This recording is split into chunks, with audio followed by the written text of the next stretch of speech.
Hello, Biafrans. Good morning, good afternoon, good evening. We have come again with another update. This one is from our Prime Minister. He said, following the increase in the kidnapping and the request by the Biafra people to dismantle all checkpoints in Biafra land, the BRF has kickstarted the dismantling of the kidnapping checkpoints, and some terrorists are brutalized today without mercy. Ha! Brutalized today without mercy means they were pied. Of course, you should know that we are not smiling, and that territory is our own. And we must do everything to protect that territory. And that's what we are doing. Dismantling their checkpoint is what we can do. We will do it, and when whoever we find there is already bushmeat. Yes, thank you very much. Unfortunately, we have a template we are following. We are not going to go overboard before the declaration of the restoration of Biafra. So everything is being done according to what we have at hand. And so we don't want to go and focus on just what you are presenting, why we are not prepared, why we have not put every mechanism in place. The most important thing is not attacking those areas you are looking at. The most important thing is to set the structure of Biafra government, very well. And one of the most important the most important thing in this whole Biafra liberation is to make sure that you have met the statehood according to the Montevideo Convention of 1933. And so after this is done, you go into the declaration. And then after that, you have some kind of legitimacy as a consent given to you by the Biafra people through the self-referendum. Then you increase and escalate the legitimization of the Nigeria by taking more drastic measures and more decisive decisions to make sure you starve Nigeria. So in that case, that is what you are going to be doing that will make the international community and the global, on the globe to Biafra to begin to be discussed on the global stage. So we have all those things and we are taking them gradually. And as you can see, today they have decided that they are going to be transporting the fuel or the crude oil through trucks. It has never happened in the history of Nigeria. This is the first time, not even the time of Avengers, not even the time of Avengers, that Nigeria has decided to start transporting their crude oil by road. It is because of the pressure coming from this government and the Biafra forces. Many people should be following what is happening in Bakassi Peninsula. Bakassi Peninsula has never been as hot as it is now since the beginning of Nigeria. We will continue. And one thing in Bakassi is that Nigeria has interest rate from the crude oil that they are being exploited from Bakassi Peninsula. Cameroon have their own percentage from the oil exploration in Bakassi Peninsula. So it is not 100% Nigeria. And that is why we are battling with them, with Nigeria and also Cameroon. So it is a joint task force, against the Biafra Navy in the Bakassi Peninsula. And on a daily basis, when they come to kill our people, we defend ourselves and they neutralize many of them. And it is happening on a daily basis. Today, for example, the Biafra Navy neutralized 8 BRF who came to kill Biafra people. 8 of them were neutralized, and so many of their boats is being decimated on daily basis. So this is happening. People don't actually know what is going on.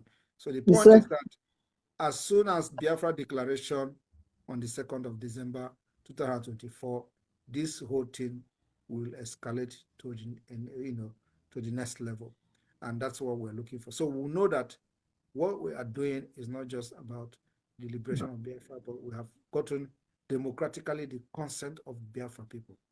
And we must be able to understand that now what we are doing now is that we are just defending ourselves. Self-defense have been activated. And because the people that are coming to our land to kill come with guns, we have to provide guns to those who have been trained to defend our land so that our women will not be butchered and killed and pursued to the IDP camp. And that's what we're doing. So after this particular declaration, it is not just only a self-defense, but we are also defending our territory. And that is what is going to happen. So this defense is not going into conventional war, but it's going to be a systematic defense of Biafra territory, and we're going to take it block by block, territory by like village by village, city by city, and our target will be Nigeria establishment in Biafra territory. Thank you. Thank you. No, thank you. Yeah, Thank you. thank you. Thank you, Clara Shobumi. Thank you very much. All right. We move. All right, Collins, unmute yourself, please. Collins iPhone. Collins iPhone. Thank you. Yeah, there one. Yes, go ahead. We hear you. Biko an mekele mmadụ niile ọkachasị onye isi anyị bụ PM. Biko njọwụ aghọtara m na m nwere ndị men and women enwere n'ụlọ ndị na-enyere anyị aka na-echekwa obodo. So ajụjụ nke mbụ m chọrọ ịjụwụ ndị a niile a na-ekwu okwu ya enyekwere ha adequate training, and nke ọzọ wụ na not just adequate training, the training are continuous, continuous training a na-enye ha iji make sure na ha rụrụ ọrụ ha ọfụma. So nke ahụ wuru ofu. Nke ọzọ m chọrọ ịjụwụ o nwere oge PM oge ị na-ekwu okwu ikwuru okwu maka ndị Nigerian military ndị a na-neutralize, and I'm that na Biafrans nwere men na the military.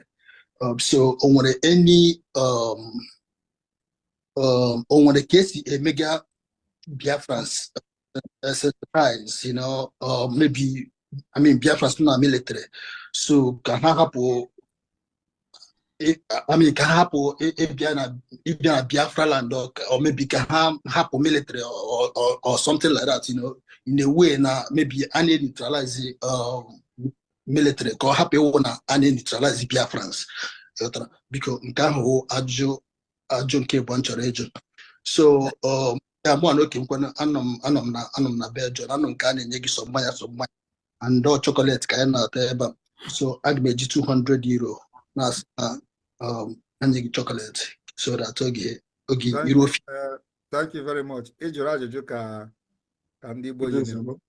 So and ọ bụrụ na Belgium ka isi aka m ịdọ gị vam this evening, but because this is Belgium, so I'm going to address this question very well, because I know the question is coming from a camp that is very far from what we are doing. So I will address this question very, very in a very modest way. So one is that, yes, we are training Biafra Liberation Army and Biafra Defense Forces regularly, and that is why there is no person in Biafra land that is going to IDP camp as a result of the Biafra forces. That's number one, because the Biafra forces are trained to make sure they engage the enemy who come to displace these women and children that they have done in the past, and now they are not doing it again. So the Biafra Defense Forces has been trained to protect Biafra people, and that is, the highest level of training to make sure they understand the rule of engagement. So yes, the training is a continuous training, not just about carrying gun, but also they are being trained how to handle civilians, how to rescue them from the hand of terrorists if they find themselves being kidnapped, how to also engage Nigeria army who come to kill them, and make sure we don't suffer any casualty of civilians. They have trained, and this is happening every day in Imo State. For example, the war is going there.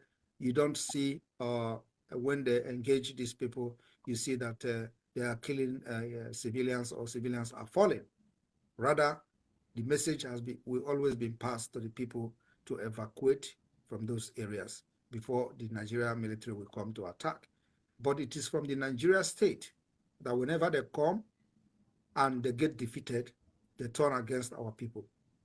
So you see, It is the Nigeria government and Nigeria army. That's why I call them terrorist army. They are the one who lack training. They are the one who have not demonstrated to follow the rule of engagement. You don't kill people that doesn't have gun and does not fight you with gun. But that is what they do, and which I believe you must have seen that in several videos, how they molest people, how they kill and intimidate people. So the Biafra army have been trained to protect Biafra people and only Biafra people. And Biafra Liberation Army is different from Nigeria Army. Biafra Liberation Army understand that the only reason they carry gun is because Biafra people have been subjugated to all manner of murder, massacre, mass killing, genocide from 1967. And the reason they have given them gun and they carry gun is to defend the people that have been victim of one Nigeria since the creation of Nigeria. So they are the only forces that understand these pains as victims they are. And remember that most of these people who are now in Biafra Liberation Army have lost their family members to the Nigeria state. They are the people that have lost loved ones from bombardment to burning of villages and also the mass murder of many people. So many of them are in the Biafra Liberation Army and they have vowed that that will not happen. As a matter of fact, I am also a product of that particular massacre of Nigeria state. I have shared a story of how Nigeria army with Fulani invaded my village and killed people, massacred them, cut their head off, and the surviving one of the survivors recognized in Nigeria that Nigeria military were part of this massacre. It happened in my village, and those victims are people that I know personally by myself. The man who survived, I know him personally. One of the man that his head was cut off, his son is also part of this movement. His son has actually, contacted me to join the Biafra Liberation Army. I have not given him green light. He's based in Libya. I told him to wait. It is not the time yet. So if he found himself in Biafra land and joined Biafra Liberation Army, believe me, he is going to be very brutal against the enemy because his father was killed by the people that Nigeria Army shielded and supported, and his father's head was cut off in my village.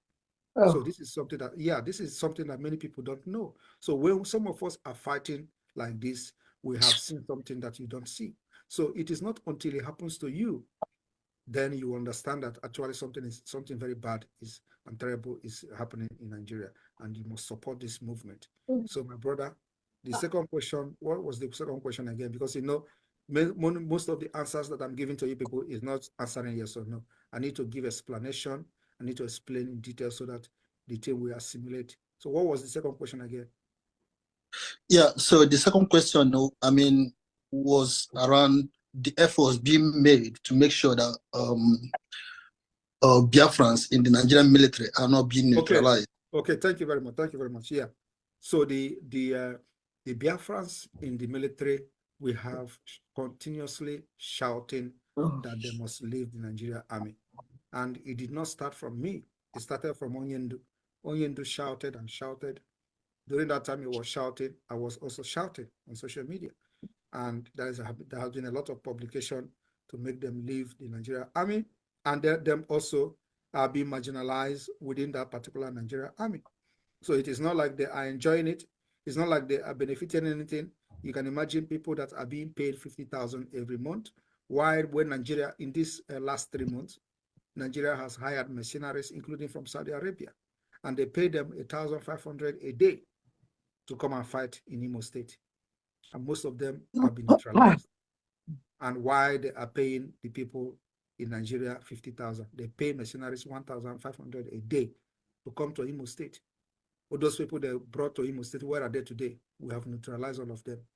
The Asari Dokubo's team or Asari Dokubo men are even paid better than them.